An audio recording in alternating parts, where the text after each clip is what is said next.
بینەرانی بەڕێز لە هەر شوێنێکن سڵاوتان لێبێت. من کامەران حاج عومەر لە بەرنامەی باسی ڕۆژ لە خزمەتتاندام. لە باسی ڕۆژدا ئەمڕۆ دوو تەوەر باز دەکەین. تەوەرێکیان تایبەتە بە پرۆسەی ڕزگارکردنەوەی مووسڵ، ڕۆلی پێشمەرگە لە پرۆسەکەدا،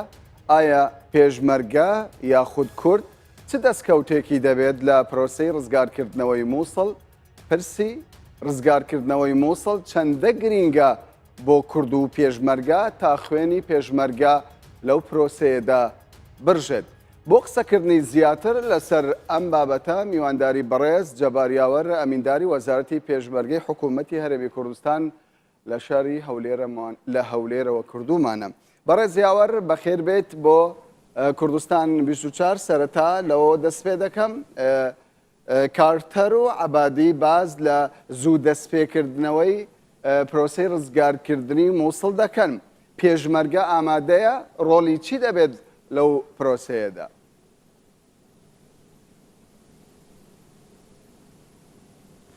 سپاسان دەکەم. بێگومان پێشمەرگە ڕۆڵی هەبووە پێشتر و ئێستاش هەر ڕۆڵیە بێ بە شێوازێکی پراکتیکی، یعنی بە شێوازێکی عملی. هێزەکانی پێشمەرگەی کوردستان و هێزەکانی تری پاراستنی یاریەم لە سەرەتای ساڵی 2015ەوە دەستیان بە پرۆسەی ڕزگارکردنی ناوچەکانی سەر بە ئیدارەی مووسڵ، یعنی ئەو ناوچە کوردستانیانەی سەر بە ئیدارەی مووسڵ کردووە و زۆر لەو ناوچانەیان ڕزگار کردووە. توانم بڵێم بە پێی سنووری ئیداری پێشتر پارێزگای مووسڵ، هێزەکانی پێشمەرگە و هێزەکانی پاراستنی هەرێم توانیانە لە ساڵی 2015 تاکو ئێستاکە نزیکەی 40% ئەو سنووری ئیداریە کە ناوچەی کوردستانی زۆر بەیان ڕزگار بکرێت. بە تایبەتی خۆتان زانۆک و ناوچەکانی شنگال، ناوچەکانی زومار، ناوچەکانی دەشتی نەینەوە، ناوچەکانی خازر، جگەر لە ڕزگارکردنی ناوچەکانی سەدی مووسڵ و ڕەبیعا پێشتر. یعنی ئەمانە هەمویان بە پێی بڵێن پەیوەندی ئیداریەوە، ئەمانە هەمویان سەر بە ئیدارەی پارێزگای مووسڵ. بەڵام هێزی پێشمەرگەی کوردستان لە سەرەتای ساڵی 2015 بە پلانی گونجاو لەگەڵ هێزەکانی تری پاراستنی هەرێم ئەو ناوچانەیان ڕزگار کردووە. لە ئێستاکەشدا بێگومان هێزی پێشمەرگەی کوردستان ڕۆڵ ئەبینێ لە ڕزگارکردنی ناوچەکانی تری مووسڵ، چه سەنتەری پارێزگای مووسڵ، چه ئەو ناوچانەی تر کە ماون هێشتا لە ژێر دەسەڵاتی تیرۆرستانی داعش و بەشدارێکی کاریگەریە بێت. کەواتە ئێستا پلانەکە گۆڕانکاری بەسەردا هاتووە. پێشتر دەگوترات پێشمەرگە وەکو هێزێکی پشتیوان بۆ سوپای عێراق بەشداری دەکات. لە ئێستادا ئەگەری ئەوە هەیە پێشمەرگە بچێتە ناو سەنتەری شاری مووسڵەوە؟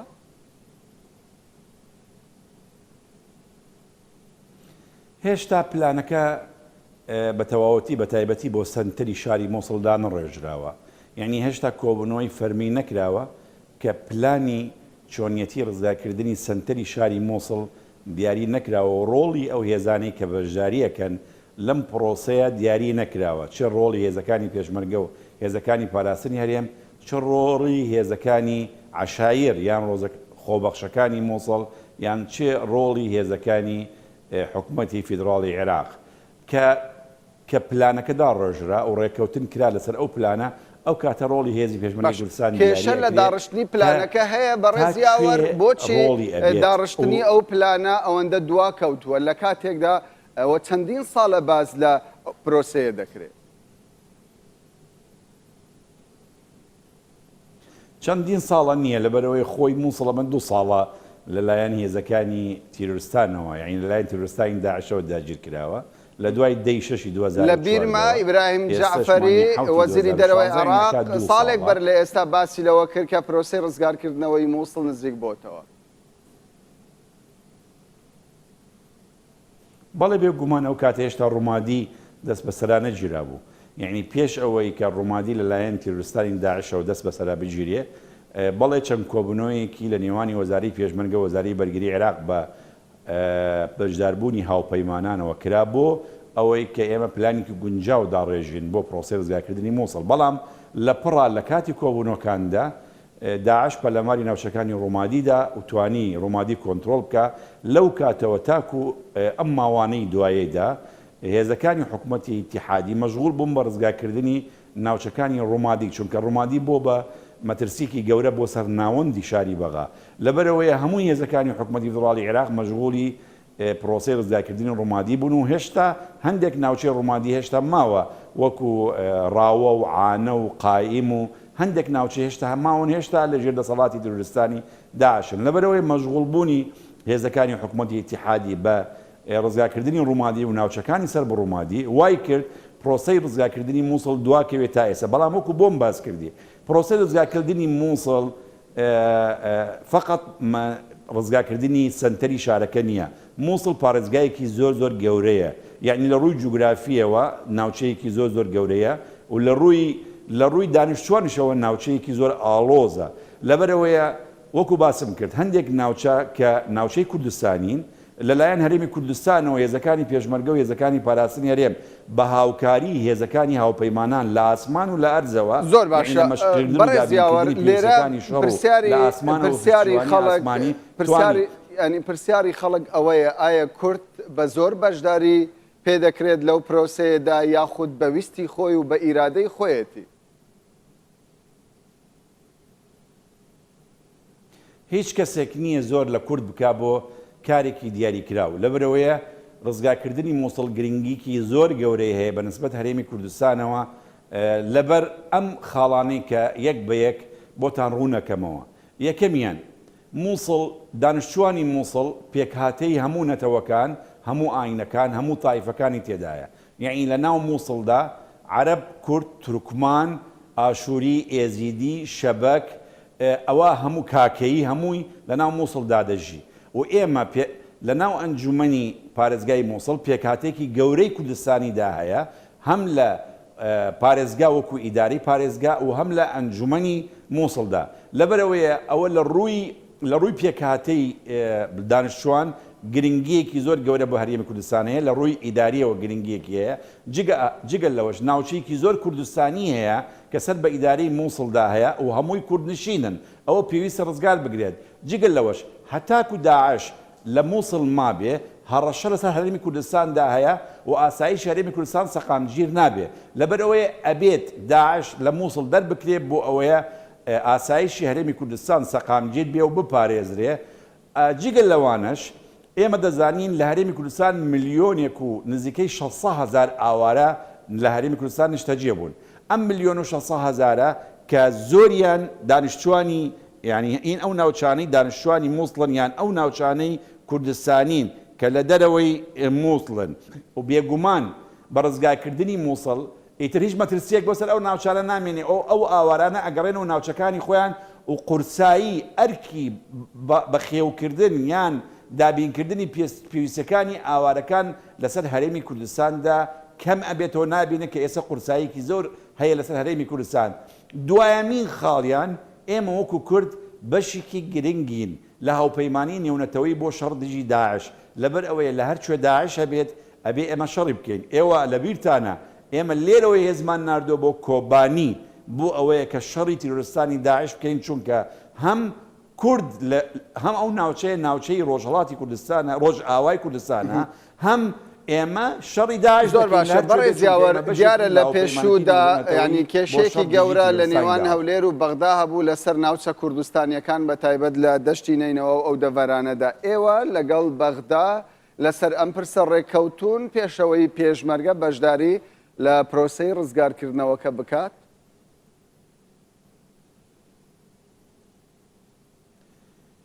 لە دەستوری دەوڵەتی فیدراڵی عێراق مادەیەکی زۆر ڕوون و ئاشکرا هەیە کە مادەی 140 مادەی 140 خاڵی دوایەمینی ڕێفراندۆمە لەو ناوچانە ئەگەر ڕێفراندۆم بکرێت بە پێی ئەو مادەیە بە پێی ئەو خاڵی لە مادەی 140 ئەگەر ڕێفراندۆم بکرێت و ناوچەکانی دانیشتوانی ئەو ناوچانە دەنگ بدەن کە لەگەڵ هەرێمی کوردستان دابن ئەوە بێگومان ئەبنە بەشێک لە هەرێمی کوردستان لەبەرەوە بە پێی دستور ئێمە ئەتوانین ڕێفراندۆم ئەنجام دەین بۆ ئەو ناوچانە و دانیشتوانەکەی بێگومان 100% دەنگ ئەدەن بۆ ئەوەیە لەگەڵ هەرێمی کوردستان دابن ئەو کاتە بە پێی دستور ئەبنە بەشێک لە ئیداری هەرێمی کوردستان باشە دیارە لە ئێستادا لە نێوخاچی هەرێمی کوردستاندا سوپای عێراقی و تەنانەت لە بەشێکیشدا حەشدی شعبیش هەیە گرنتی ئەوە هەیە دوای پرۆسەی ڕزگارکردنی مووسڵ ئەو هێزانە هەرێمی کوردستان بەجێ بهێڵن و بکشێنەوە؟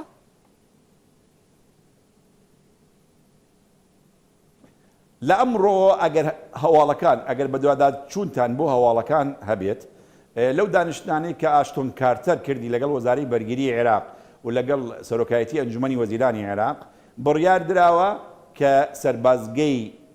گەیارە یان فڕۆکەخانەی گەیارە ببتە ناوەندێک بۆ هەموو ئەو هێزانەی حکوومەتی ئیتیحادی بۆ پرۆسەی ڕزگارکردنی مووسڵ. یعنی پاش ئەوەی کە ئەو گوندانەی چواردەوری فڕۆکەخانە و سەربازگەی گەیارە هەمویان ڕزگار بکرێن لەگەڵ گەیارەدا، ئەو هێزانی کە ئێستا هین سوپای عێراقن لە مەخمور هەموو ئەو هێزانە ئەگوازرێنەوە بۆ ئەو سەربازگەیە و ئەبنا بڵێن ئەبێتە ناوەندێک بۆ ڕزگارکردن ئەو هێزانە بێتە ناوەندێک بۆ پرۆسەی ئایندەی ڕزگارکردنی مووسڵ. یعنی هیچ هێزێک لە ناوچەکانی مەخمور و ئەو ناوانە نامێنێ و هەموو ئەپەڕێتەوە لە زێ بەرەو لە ڕووبار بەرەو ئەو دیو بۆ ئەو سەربازگەی. دیارە ئاشتۆن کارتەر وەزیری بەرگری ئەمریکا ئەمڕۆ باسی لەوە کرد کە 560 سەربازی دیکەی ئەمریکا ڕەوانەی عێراق دەکرێن. ئەم سەربازانە دێنە هەرێمی کوردستان یاخود لە چ شوێنێک نیشتەجێ دەبن بە تایبەت، یعنی ئەو شەڕوانانە زیاتر تایبەتە بە پرۆسەی ڕزگارکردنەوەی مووسڵ؟ ئەوە ئەمێنێتەوە لەسەر ئەمریکا، ینی ئەو نەخشەیە، ینی جێگیربوونی ئەو هێزانە بڕیاردان لەسەری لەلایەن ئەمریکاوە بڕیاری لێ درێ. ئایا ئەوانە ئەشنا ئەو سەربازگەیی کە ئێستا ڕزگار کراوە یان ئەو فڕۆکەخانە، چونکە بەپێی ئەو دەنگ و باسانەی کە ئەمڕۆ لە کۆبوونەکانی ئاشتۆن کارتۆر بڵاو بووەوە لەگەڵ وەزارەی بەرگری عێراق کە ئەوان ئەیانەوێ فڕۆکەخانەی گەیارە و سەربازگەی گەیارە بکەنە ناوەندێکی لۆجستی بۆ ئەو هێزانەی کە لە ئایندەدا بەشدارە بن لە پرۆسەی ڕزگارکردنی مووسڵ. ڕەنگە ئەو هێزانەی کە دێت کە نوێیە لە ئەمریکا ئەوە من وەکو بڵێم ئەڵێم ڕەنگە وەکو پێشبینی، چونکە ئێمە باس نەکراوە کە ئەو هێزانە لەکوێ جێگیر ئەکرێن و ئەو بڕیارە لای حکوومەتی ئەمریکاوە یان لای بەرگری ئەمریکاوە دەرەکێ، بەڵام ڕەنگە بۆ ئەو شۆنە بێ بۆ ئەو سەربازگە بێ. بەڵێ بەڕێز یاوەر دیارە بەشێک لە هاوڵاتیان لە تۆڕی کۆمەڵاتی فەیسبووکی کوردستان 24 کۆمنتیان نووسیوە، یەکێک لەوان بەڕێز هەندرێن ئەحمەد بازدەوە دەکاتن پێشتر هەرێمی کوردستان لە ڕێگەی پەرلەمانەوە ڕەزامەندی وەرگرت بوو کە پێشمەرگە بنێرێت بۆ کۆبانی. ئایا بۆ شەڕی مووسڵ پێویست بە بڕیاری پەرلەمان دەکاتن یاخودنا؟ ئێمە ناوچەیەکی فراوانمان هەیە بۆ وەڵام بۆ برا بەڕێزە بۆ ئەوەیە کە ئەگەر زانیاری جوگرافی هەبێ دەربارەی ئەو ناوچانەی کە کوردستانی و سەر بە ئیدارەی مووسڵ، ئێمە ناوچەیەکی زۆری کوردستانیمان هەیە سەر بە ئیدارەی مووسڵە و هێشتا بەشێک لەو ناوچانە هێشتا ڕزگار نەکراوە، بە تایبەتی ئەو ناوچانەی ئەکەونە ناوچەی باشیق. هەندێک لەو ناوچانە هێشتا ڕزگار نەکراون، هەندێک ناوچەی سنووری خازر هێشتا ڕزگار نەکراون، هەندێک ناوچەی سەر بە شنگال هێشتا هەندێک کۆمەلگا و هەندێک دێی ئێزیدیان ماوە لەو ناوچانە هێشتا ڕزگار نەکراوە. یعنی بەشداریکردنی هێزەکانی ئێمە لەو پرۆسەیەدا هێشتا ناوچەی کوردستانیمان ماوە کە ئەبێت ڕزگاری بکەین و ئەوە پێویستی بە ڕەزامەندی پەرلەمانی نییە. دووەم مەسەلەی وەرگرتنی ڕەزامەندی پەرلەمان بۆ ناردنی هێز بۆ کۆبانی، چونکە ئێمە هێزمان ناردا ئەو دیو سنووری دەوڵەتی فیدرالی عێراق، بەڵام بۆ بەشداریکردن لە هەر پرۆسەیەکە لە ناو سنووری فیدرالی عێراق بە پێی دستور هێزەکانی پێشمەرگە و پاراستنی هەرێم بەشێکی سیستەمی بەرگرین بڵێن دەوڵەتی فیدرالی عێراقن. لەبەر ئەوەیە پێشتریش ئێمە هێزەکانمان لە دیالە بەشداری کردووە، لە فەلوجە بەشداری کردووە، لە ناو سنتەری بەغا بەشداری کردووە لە ساڵەکانی پێشوو بەتایبەتی لە ساڵەکانی 2007 و 2008 و 2009 بەشداریان لەو پرۆسانە کردووە. لەبەرەوە پێویستی بۆ ناکە ئێمە چونکە هێزەکانمان لە ناو عێراقا و ئێمە هەرێمێکین بەشێکین تا ئێستا لە دەوڵەتی فیدرالی عێراق. دیارە کۆمنت زۆر هاتووە و کاتیشمان کەم لە بەردەستدایە، بەڵام کۆمنتێکی دیکە دەخوێنمەوە. ئەویش بەڕێز نیگار حامید دەڵێتن لە ئێستادا پرسی ڕیفراندۆم گەرمە و پێش ڕزگارکردنەوەی مووسڵ پێویستە کورد بڕیاری خۆی بداتن. ئایا وەزارەتی پێشمەرگە یاخود بەرپرسانی حکوومەتی هەرێم گرنتی ئەوەیان وەرگرتووە لە دوای ئەوەی مووسڵ ڕزگار دەکرێت حکوومەتی عێراق گرفت بۆ ئەو پرۆسەیە دروست نەکات پرسی ڕفراندۆم؟ ئەو کارەکاری من نییە لەبەرەوەی من بڵێن کارەکەم پەیوەستە بە کاروباری سەربازی. مەسلەی پرسی ڕیفراندۆم ئەوە پرسێکی یاساییە پەیوەندی بە پەرلەمانی کوردستان و پەرلەمانی بڵێن ئەنجومەنی بڵێن ئەکا پەرلەمانی عێراقەوە پرس پەیوەندی بە ئەو پەیوەندیانەی کە هەیە لە نێوانی حکوومەتی هەرێم و حکوومەتی فیدراڵی عێراق لەبەرەوەیە ئەو پرسێکی پەیوەندیدار نییە بە وەزارەتی پێشمەرگە کە بە دوواداچوون بۆ ئەو پرسە بکە بەڵکو ئەوە وەکوتم پرسێکە پەیوەندی بە سەرۆکایەتی ئەنجومەنی وەزیرانی حکوومەتی هەرێم یان بە سەرۆکایەتی هەرێم یان بە سەرۆکایەتی پەرلەمانەکە. من وەکو کەسێکی لە ناو هێزەکانی پێشمەرگەدا پێشوازی لە ڕیفراندۆم دەکەم و هەر کاتێک کاتی هات وەکو هاوڵاتیەک بەشدارە بم لەو مەسلەی ڕفراندۆمە. باشە بەڕێزیاوەر ئەو هاوکاریە مادی و سەربازیانەی کە حکوومەتی عێراق لە وڵاتانی هاوپەیمان وەریدەگرێت ئایا پشکی هەرێم دراوە؟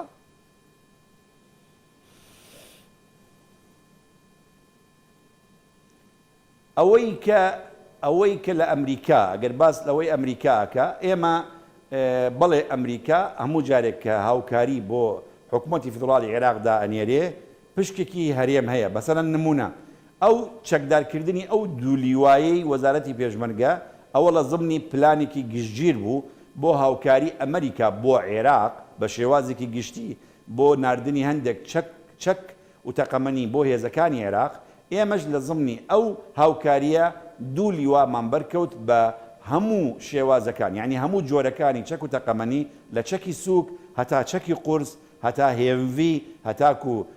مدەڕع و هەرچی ئەو چەکانەی کە هەیە ئێستا ئەو دوو لیوای پێچەکدار ئەکرێن.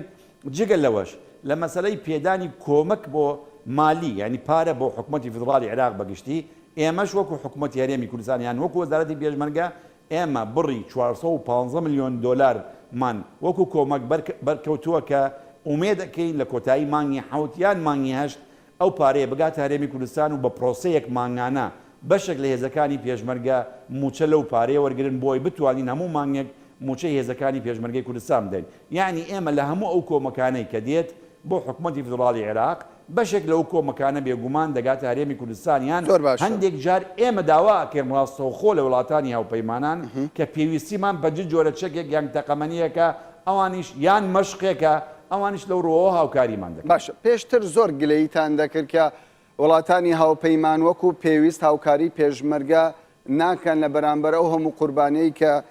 پێشمەرگە دەیدات. ئێستاش ئەو گلەیانەتان مایە یاخود گۆڕانکاری لە هەڵوێستی ئەوان دروست بووە؟ دیارە ئێمە لە سەرەتایی هێرشی داعش و بە تایبەتی لە دوای مانگی هەشتی 2014ەوە کە هاوپەیمانەتی نێونەتەوەی دامەزرا ئێمە سوپاسی هەموو وڵاتانی هاوپەیمان دەکەین بە سەرۆکایەتی ئەمریکا کە بەڕاستی زۆر هاوکاری هێزەکانی پێشمەرگە و هێزەکانی تری پاراستنی هەرێمی کوردستانیان کرد هەم بەهۆی دابینکردنی پشتیوانی ئاسمانی بەهۆی فڕۆکەکانیانەوە هەم بەهۆی مەشقکردن بە هێزەکانمان لەسەر هەموو جۆرەکانی مەشق کە تا ئێستا بەردەوام و دامەزراندنی سنتەرێکی مەشق کە پێدەڵێن KTCC لە هەرێمی کوردستان و ئێستاش بەردەوامە هەم بە ناردنی چەک و تەقەمەنی و کۆمەکی تری بڵێن پێویستی سەربازی. بەڵام ئێمە جارجار بێگومان گلەی ئەومان کرد و ڕەنگە ئێستش بە هەمان شێواز لە کۆبوونەکاندا لەگەڵ یانە باس دەکەین کە ئێمە بە بەراورد بەو شەڕە گەورەی کە ئەیکەین و بەو ناوچە دوور و درێژەی کە زیاتر لە 1000 کیلۆمەترە کە شەڕی داعش پیاکەین و بەو هەموو قوربانیەی کە تاکو ئێستا نزیکەی گەیشتە 1478 شەهید و نزیکەی 8780 بریندار و 62 بێسەروشێن بێگومان ئێمە قوربانیکی گەورەمان داوە شەڕی گەورە ئەەکەین بە هێزەکانی پێشمەرگە هێزەکانی پاراستنیاریم ئێمە هێزێک لەسەر ئەرز بووین توانیمان پێشڕەوی داعش ڕاگرین بێگومان پێویستیمان بە جۆری باشتر و زیاتر لە چەک و تەقەمەنی لە پێویستەکانی جەنگی بۆ هێزەکانی پێشمەرگە و هێزەکانی تری پاراستنی هەرێم. دیارە پێشتر هەر چەک و تەقەمەنیەک دەهات لە ڕێگای بەغداوە دەهاتە هەولێر. ئایا ئێستا ڕاستەوخۆ دێت بۆ هەرێمی کوردستان ئەگەر نایەت بۆچی وڵاتانی هاوپەیمان بەو شێوەیە مامەڵە ناکەن ڕاستەوخۆ چەک بۆ پێشمەرگە بنێرن؟ هەتاکو ئێستش بە هەمان سیستەم یعنی بە هەمان شێواز ئەو چەک و تەقەمەنیە دێت دیارە دێتە بەغدا و لە پاشەوەی کە دێتە بەغا ئەمجا دێتە هەرێمی کوردستان یعنی سیستەمەکە هیچ ئاڵگۆڕێکی بەسەردا نەهاتووە دیارە بیانووی وڵاتانی هاوپەیمانیش ئەوەیە کە ئەوان لە ڕووی قانونی نێودەوڵەتیەوە ئەوان مامەڵە لەگەڵ دەوڵەتاکەن عێراقیش دەوڵەتێکی فیدراالیە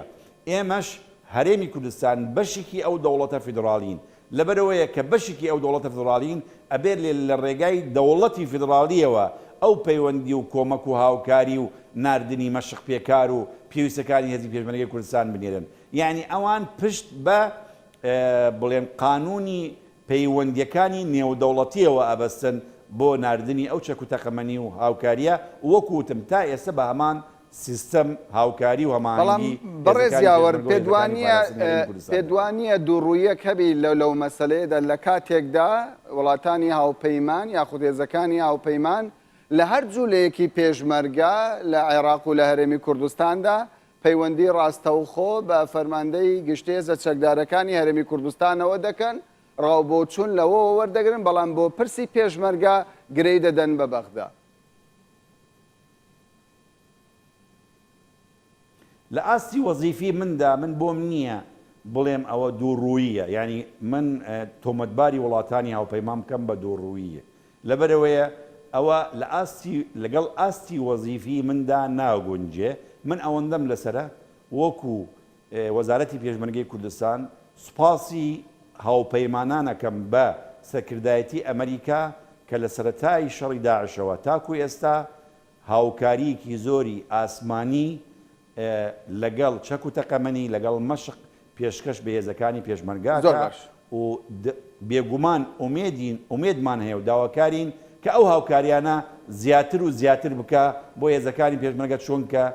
هێزەکانی پێشمەرگە قوربانیکی زۆریان داوە لە شەڕ دژی داعش ئێمە بەشکن لە هاوپەیمانەتی نێونەتەوەی بۆ شەڕ دژی تیرۆریستانی داعش. باشە تا ئێستا چەندی خاکی هەرێمی کوردستان لە دەستی داعش ماوە و تاوەکو ئێستا ڕزگاری نەکراوە لە سەدا چەند ماوە؟ بەپێی خەمڵاندن ئەوەی کە ماوە لە ژێر دەسەڵاتی داعش ینی ئەوانەی کە ناوچەی کوردستانین بەگشتی لە سنووری نێوان 3 تا 5 لە سەدایە.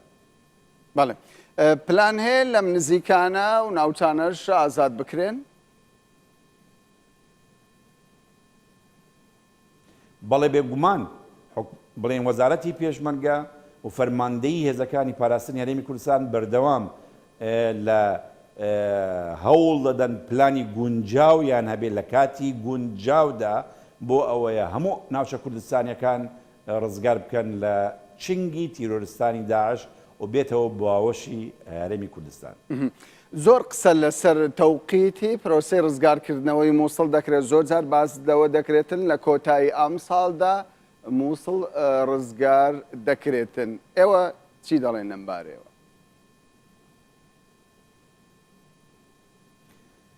دیارە بەڕاستی ئەگەر هەلومەرجەکانی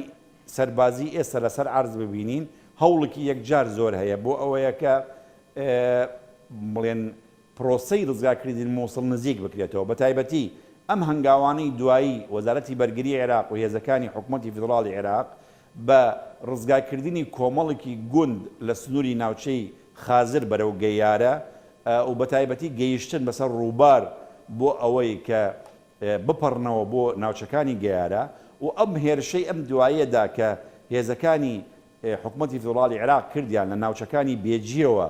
بەرەو ناوچەکانی سەربازگەی گەیارە ئەوە دەلالەتێکە لەبەر ئەوەیە ئێستا وردەوردە جموجۆڵێکی باش هەیە لەلایەن هێزەکانی حکوومەتی فیدراڵی عێراق بۆ ئەوەیە کە بتوانرێ هەتاکو سەری ساڵ ئومێد دەکەین بە هاوکاری طبعاً نێوانی هێزەکانی حکوومەتی فیدراڵی عێراق هێزەکانی خۆبەخشی ناوچەی مووسڵ هێزەکانی پێشمەرگە و پاراستنی هەرێمی کوردستان بە پشتیوانی هێزەکانی هاوپەیمانان کە بتوانین ئەم ساڵ کۆتایی بە داعش بێنین لە ناوچەکانی مووسڵ بەڕێز یاوەر زۆر ببوورە دیارە کاتم تەواو بوو بەڵام دوا پرسیارم بەوە کۆتایی پێدەهێنم دیارە هێزێکی تورکیا لەو ناوچەیە نزیکە لە پارێزگای مووسڵ تورکیا ڕۆلی دەبێت لە پرۆسی ڕزگارکردەوەی مووسڵ کە بە شێوەیەک لە شێوەکان بەغدا ڕازی نییە ئەو هێزە بەشداری بکاتن.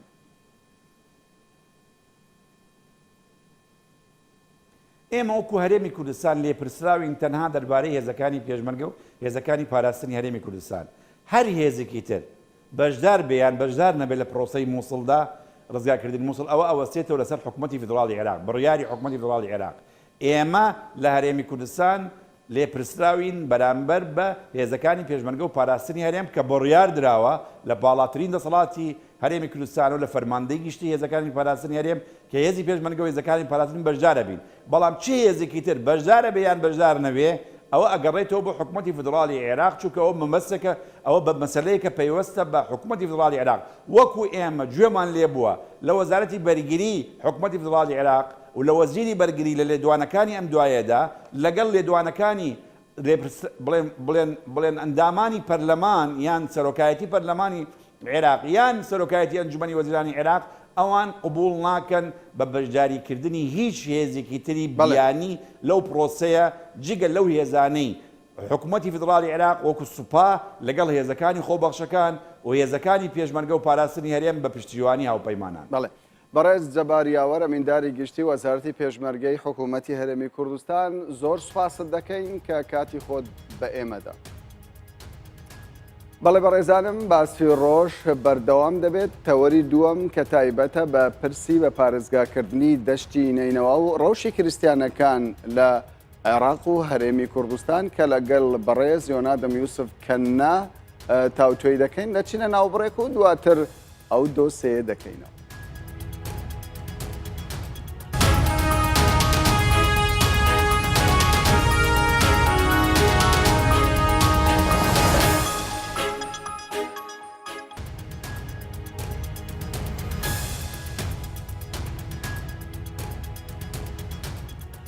جارێکی دیکە سڵاوتان لێبێت بینەرانی بەڕێز باسی ڕۆژ بەردەوامە تەوەری دووەم دەست پێ دەکەین کە تایبەتە بە پرسی بە پارێزگاکردنی دەشتی نینەوە و ڕەوشی مەسیحیەکان لە عێراق و هەرێمی کوردستان بۆ شرۆڤەکردنی ئەم بابەتە میوانداری بەڕێز یۆنادەم یوسف کەننا سەرۆکی کوتلەی ڕافیدەین لە پەرلەمانی عێراقی کە لە بەغداوە بە شێوەیەکی ڕاستەوخۆ لەگەڵمان دەبێت. بەڕێز یۆنادەم بەخێر بیت بۆ کوردستان 24 دیارە کەمێک بەر لە ئێستا بەڕێز یاوەر جەباریاوەر ئەمینداری گشتی وەزارەتی پێشمەرگە لەگەڵ ئێمە بوو باسمان لە پرۆسەی ڕزگارکردنەوەی مووسڵ دەکرد. هەموو ئاماژەکان ئەوە دەدەن کە پرۆسەکە نزیک بۆتەوە ئێوەش لە ئێستادا داوای بە پارێزگاکردنی دەشتی نینەوە دەکەن. ئەم داواکاریەتان بۆ چییە؟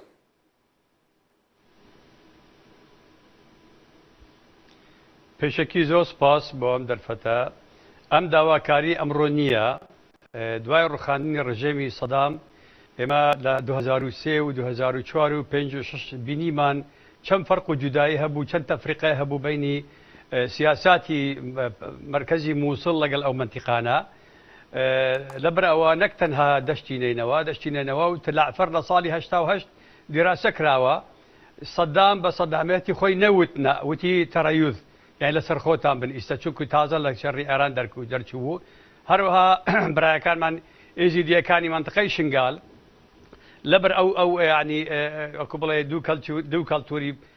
جیاواز لەگەڵ خەڵکی مووسڵ و تەعەسوب و تەشەدودی دینی ئەوانش لەوانەیە ئەو داواکاریان هەیە.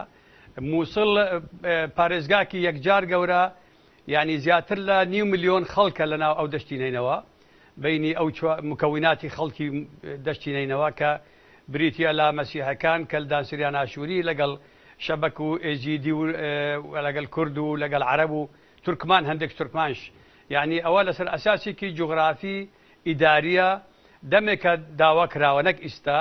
بەر لە هاتنی داعش مانگی شوباط و ئاداری 2014 بریار لأنجمني وزيراني بغا ورجيرا مبدئيا موافقة درتشو لسر أو لسر دیارە ئەو داواکارەی ئەمڕۆکەنیە داواکاریەکە کۆنە بەڵام لە ئێستادا ئێوە زیاتر ئەم بابەتە دەوروژێنن چوە لە ئێوە دەکاتن کە لە ئێستادا ئەم بابەتە زەق بکرێتەوە و مەسیحیەکان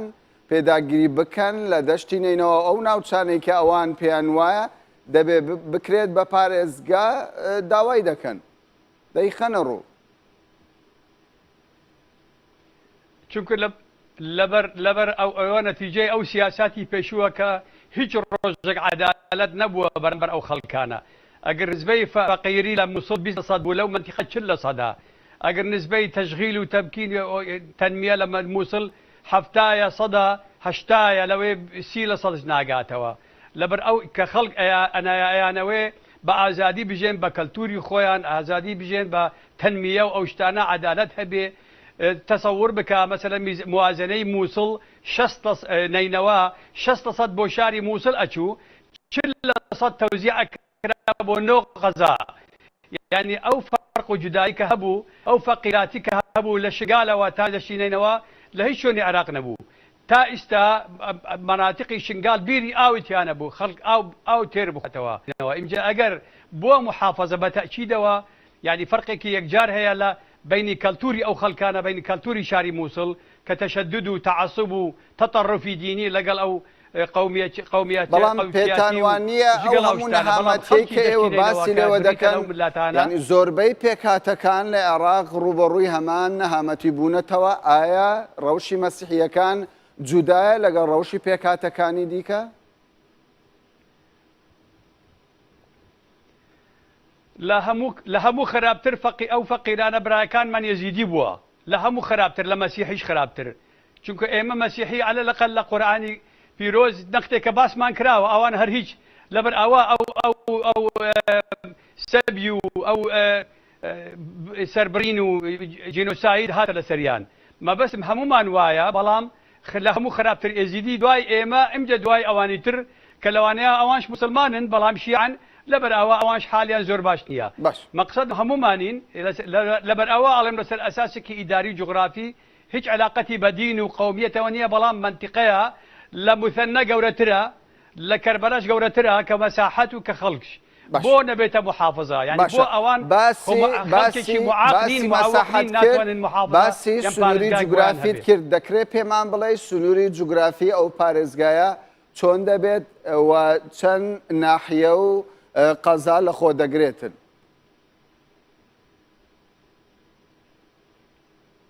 یعنی بەبێ خەلفیاتی تاریخی و دیمۆغرافی و بڵێم ینی کە اقتصادی ئەو شتانە لەوانەیە قەزای حەمدانیە و تلکێف ئەغلبی مەشمولە باشیکەش لەوانەیە بەڵام باشیقە و شێخانش هەندێک مەناتیقی کە هەیە لەوانەیە ئازاد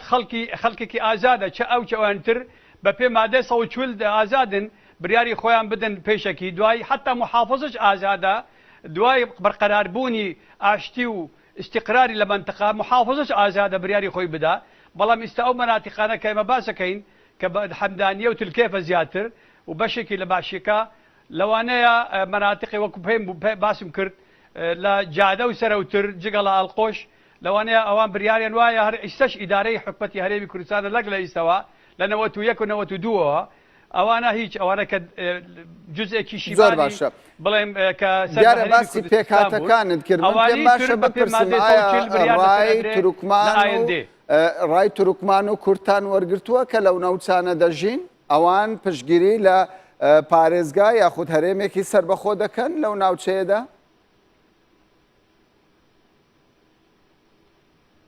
ئێمە پرسیاری کەسمان نەکردیە بەڵام هەر هەموو لایەکە پێکەوە ئەو داواکاریەکەن هیچ دانیشتێکی بینی هەمومان نەبووە تا ئێستا بەڵام ئەمڕۆ ئەم کاریساتە کە سەر زیاتر لەسەر ئێزدیاتی و لەسەر مەسیحی هاتووە بەتەکید هەردوو مکەون ئەو محافظە تەئیدی ئاکاتەوە بەڵام چونکە لە منتقەیەکی تەنازوعە هەندێک لەو مەناتیقانە یا محافظە بگشتی بریاری خۆی ئەبێ دوای بەرقەراربوونی ئاشتی و بەرقەراربوونی استقرار لە منتیقە کە داعش نەمێنێ خوشکەکانی داعشیش نەمێنن مفەخەخات نەمێنن بۆمب و بۆمبکاری و تێرۆریزم نەمێن لەو منتیقانە ئەو جەلەوانەیە وەکو بەپێ دەشور بەپێ قانون مادە 140 بەڕێزادەم باستان لە خوشکەکانی داعش کرد پێم باشە ئەگەر بکرێت ناوەکان بڵێیت باشتر دەبێت بۆ ئەوەی بینەران باشتر تێی بگەن. ئێمجا برایەکانمان ئێزیدی 6 جارات داعش هاتووە سەریان 63 جارە مەذابحیان کردێتە ئێزیاتی ئەوانە داعش نەبوون هەر عینیشتا عفوا لەوانەیە غەڵەت بمە ئێمجا ئەوانە قابل لە داعش نەبوون یانی چی بۆ کەس بچن خەڵک سەر ببڕن ئەمڕۆ لە مووسڵ قاعدە هەبوو جگە لە قاعدە بەر لە قاعدە هەبوو دوای قاعدە چە بوو یعنی هەموو ڕۆژێک بە ناوێکە ئێمجا دەبێت لەو زۆڵمە قورتار بن تەنمیە بکرێ ژانێکی بە ئاسوودە و بە استقرار بژێن یعنی هەموو ڕۆژەکە داعشێک هێتە سەریان ئەمڕۆ بە ناوی داعش سبێ بە ناوی تر. بەڵێ بەڕێز یۆنادم دیارە سەرۆکی پەرلەمانی عێراق بە ڕاشکاوی دژاتی خۆی بۆ پرسی بە پارێزگابوونی دەشتی نینەوە دەربڕیوە ئێوە چی دەکەن لەم بارەوە چۆن قەنەعات بە بەغدا دەینن ئایا بەبێ بەغدا دەتانەوێ ئەم پارێزگایە ڕابگەینن چی ئەکەن؟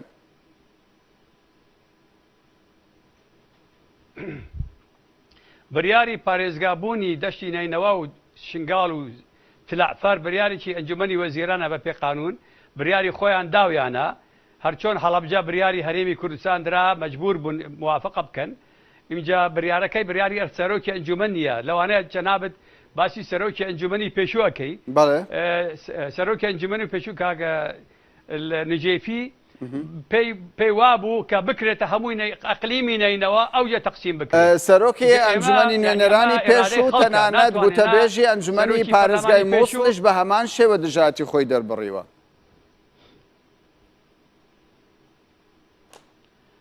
بەڵێ مەبەستم چییە بڕیاری خەڵکە ناتوانێت بە خورتی قانون مادەی 140 نەک بە پێ قسەی ئەوان ئەڵێ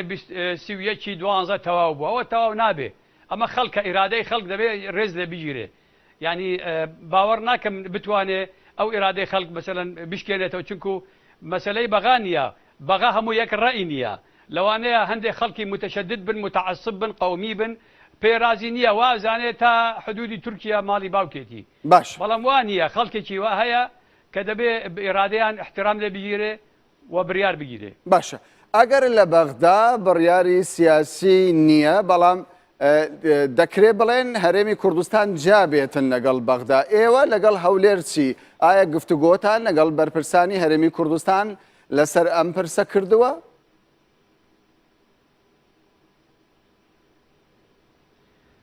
پێشەکی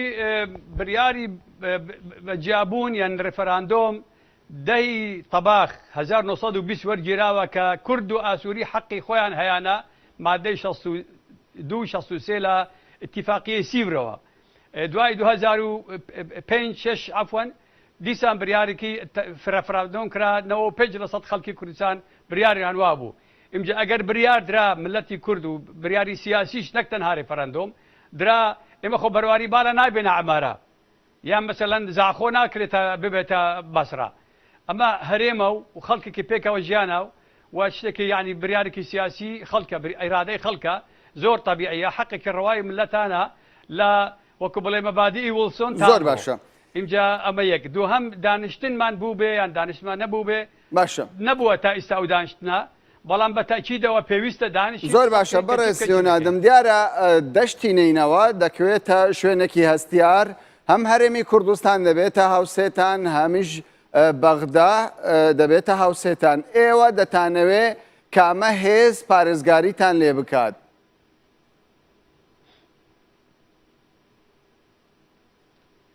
یعنی ئێستا ئێمە تەمەنا دەکەین خەڵکی منتیقا ئەو قودرەتیان هەبێ دیفاع لە خۆیان بکەنەوە ئەوە یەک دووهەم مەسلەی هاوسەر ینی هەمسایەت و باسەکەی جیران ئێمە خەڵکی منتیقەین جیران نین یعنی خزممان نییە لە شەرگات و لە بەعاج بن خزمان لە هەولێر و لە دهۆک بەڵام دیارە هەر کاتێک بەڵام دیارە پێکاتەی مەسیح و بەشێک لە پێکاتەکان زۆر جاران یا سوپای عراق یاخود هێزی پێشمەرگە بە تایبەت ینی مەسیحیەکان لە ڕابردوودا هێزی پێشمەرگە زیاتر ڕۆلی هەبووە لە پاراستنی مەسیحیەکان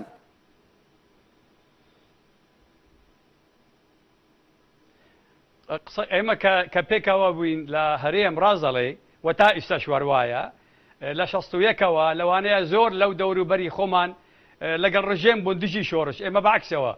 ئێمە لەگەڵ شۆڕش بوون دژی ڕژێم بەڵام ئەو منتیقانە کە مەسەلەن تا ئێستا زمانی کوردیش نازانن ناتوانانی لە ئێستاەوە بڵێت تۆی دەبێ ئەوە بکەین ئەوە ناکەی ئێرادی خەڵک دەبێت ڕێز لێ بگیرێتەوە و بە تەکیدەوە احتیمادەکە لەسەر ئەو مەساڵحی خۆی لەسەر علاقاتی خۆی لەسەر یعنی دەبێ ئێمە وا بکەین لەگەڵ یان ئێمە ئەو ڕۆژە لەگەڵ جەنابی سەرۆکی بەرزانی باسشم کرد وڵات وا هەیە وەکو هین وەکو سەبتە و مەلیلەی مەغرب لەمە خاچی مەغربە خەڵکی مەغربن بەڵام ئاڵێ ئێمە ئەسپانین بۆ مەسلحەتیان لەگەڵ ئەسپان بووە جەبل تارق لە ئەسپانیا ئەڵێ من لەگەڵ برێتانیا اینجا دەبێ وا ئێمە معاملە بکەین وا تەعامل بکەین لەگەڵ یەکە خەڵک مەسلحەتی لەکوێ دەبێ وابێ بەس بە خورتی ناتوانانی بکەیت تۆ بڵێ یان تۆ لەگەڵ من بی دیارە ئێستا پرۆژەیەک لە ئەمریکا گفتوگۆی لەسەر دەکرێت لەوەی کە ئەمریکا هێزی مەسیحیەکان پرچەک بکاتن ئەمە بەمانەی ئەوە دێتن کە ئەمریکا ڕازیە لەوەی ئەو ناوچێ بکرێت بە پارێزگا؟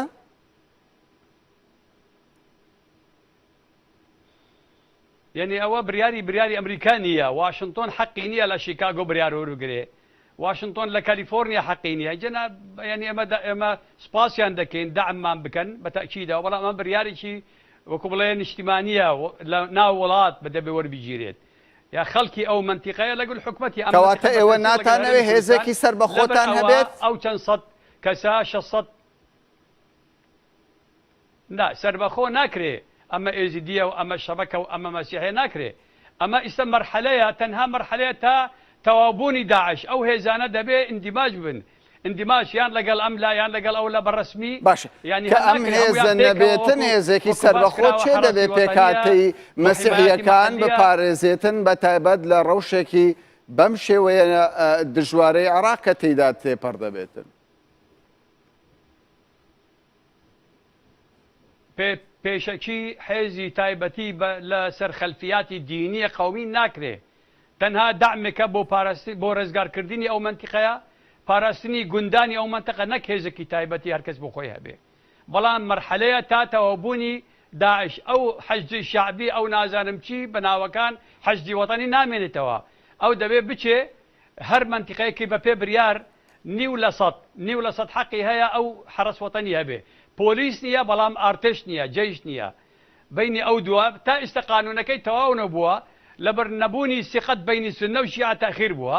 بەڵام دەبێت مەخرەجێکی بدۆزین کە ئەم حەشت و ماحەشت و تەش شعبی و نازانم وەتانی نامێنن ئەوە دەبێت بچنە یان بچێ لەسەر وەزیفەی پێچوو خۆی یان بچێ ئەو عەسکەرە تازەیە کە عەسکەر نییە بینی عەسکەر و بینی پۆلیسە بۆ حیراساتی مناتقی خۆیان دەشێ باژێرە بۆ لە بەسڕە خەڵک بینی لە مووسڵ حکم بکە خەڵکی مووسڵ ئەتوانێت ئەمنیەتی خۆی بپارێزێتەوە تا ئەو مەرحەلەی انتقالی هەموو فەرەنسەش حرەس وەتانی زۆر باشە بەڕێز جونادم من دەپرسم ئایا ئەمە تەنیا پرۆژەی کوتلەکەی ئێوەیە یاخود پارتەکەی ئێوەیە یاخود ئەمە بۆچوونی هەموو تەواوی مەسیحیەکانە لەو ناوچەیەدا بەتەکیدەوە هەمووی حیزبەکانی کە بڵێ کەلدان و سریان ئاشووری هەر هەمویان ئەمە بۆچوونیانە لەوانەیە خەڵکێکی لە بەغدا بن لەگەڵ حەجی شعبی بن ئەوان دژی ئەو پرۆژانە دژی هەر شتێکی ناوی ئەمریکاتی هابێ دژی ئەون بەڵام ئەوان ئەو شوقلیان نییە لە هیچ شۆن تەنها لێرن لە بەغدان لەگەڵ جەماعەتن بەڵام ئەوانەیە کە لە هەرێمی کوردستانین یا دەشتی نینەوەن هەر هەمویان بۆچوونیان ئەمەیە بەڵێ باشە ئێستا ئێوە هەم لەگەڵ هەرێمی کوردستان هەمیش لە بەغدا ینی پەرلەمانتارن و نوێنەری مەسیحیەکانن بۆ مەسلەی ڕیفراندۆم مەسیحیەکان لە عێراقدا چۆن دەڕوان ئایا هەرێمی کوردستان ینی بارودۆخێکی گونجاوی هەیە بۆەوەی هەنگاوی پرسی ڕیفراندۆم بەهاوێژێتن مەسیحیەکان لەگەڵیدان یاخودنا